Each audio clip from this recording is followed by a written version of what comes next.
তোমাদের বাসায় রুম কয়টা? আমার বাসায় রুম কয়টা দিয়ে কি করবো? তোমার বাসায় রুম কয়টা বলো না। দুইটা আর একটা ড্রয়িং। কেন? বাসা ভাড়া দিতে পারো ঠিক মতো? ওই বাবার পেনশনের টাকা পায়, কাটাকাটি হয়ে যায় আর কি। 3 বেলা খাওয়া দাওয়া? কি জানতে চাইতেছ? 3 বেলা খেতে পারো কিনা? পারি। তাহলে তুমি আমাকে বিয়ে করে ফেলো। মানে? মানে আমরা বিয়ে করব, কাজী 1000, কাবিন 1000, তারপরে রেজিস্ট্রি ফি, মিষ্টি, বিরিয়ানি, রিক্সা ভাড়া, সাক্ষী সবকিছু মিলে ধরো 5-7 হাজার টাকার মধ্যে হয়ে যাবে।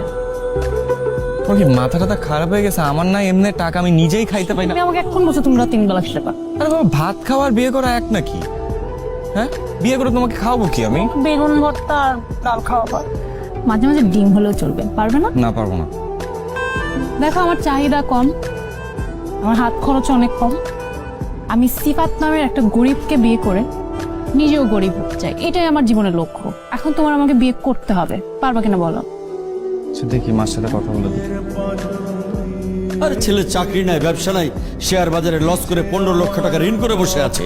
এরকম ছেলেকে কেউ বিয়ে করে? আমার তো মনে হয় সে নিজেই খেতে পায় না, তোকে কি খাওয়াবে? আরে শুধু খাওয়ার বিষয় নয়, আমাদের কাছে আরো ভালো অপশন আছে। ডাক্তার, ইঞ্জিনিয়ার, ব্যাংকার। জীবনে চলতে গেলে ফাইন্যান্সিয়াল সলভেন্সিটা খুবই দরকার। জীবনে কি টাকাই সবকিছু? হ্যাঁ, টাকাই সবকিছু। টাকা না থাকলে ভালোবাসা জানালা দিয়ে পালিয়ে যায়, ছবি বিশ্বাস বলছে। একটা দরিদ্র বেকার ছেলেকে তুই কিভাবে পছন্দ করলি? কারণ আমি স্বার্থপর না, আমি টাকার জন্য কাউকে বিয়ে করতে পারবো না।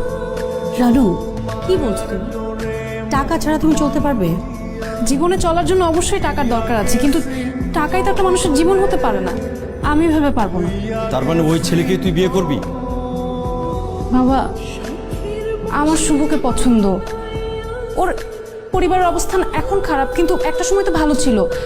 তো আবার ঠিক হয়ে যাবে, এটা নিয়ে চিন্তা করো না। শুধু পছন্দ হলেই চলে না রানু, আরো অনেক কিছু লাগে।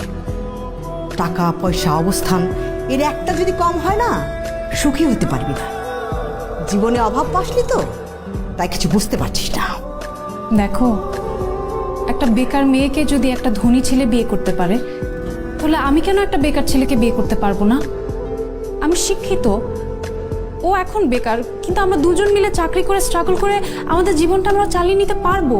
না, সেটা ঠিক আছে রানু, মানে আসলে বিষয়টা হয়েছে কি, তুই তো খুব আদরে যত্নে বড় হয়েছিস, সো এই জন্য চিন্তা, তুই কি স্ট্রাগলটা করতে পারবি? আর কিসের স্ট্রাগল করবে? ওকে স্ট্রাগল করতে পারে? মারে, ওই ছেলে কোনোভাবেই তোর